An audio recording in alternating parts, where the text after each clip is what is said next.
All right, so for activity 6, you're pretty much going to do exactly what you've done in activity 5, except you'll be looking at a different image. So remember in activity 2 when we asked you to save your index value of an image? Well, this is where you'll be using it. So basically, over here, it's like this is where you'll be changing your value, because this array is what gives you the list of probabilities of that specific image.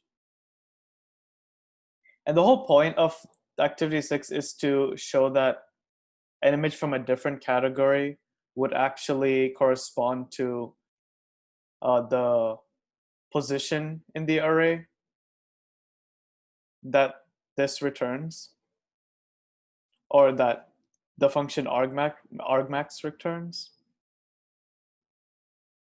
So quite simply, just follow activity 5, question 1 and 2, except change the values of these two with whatever value you selected.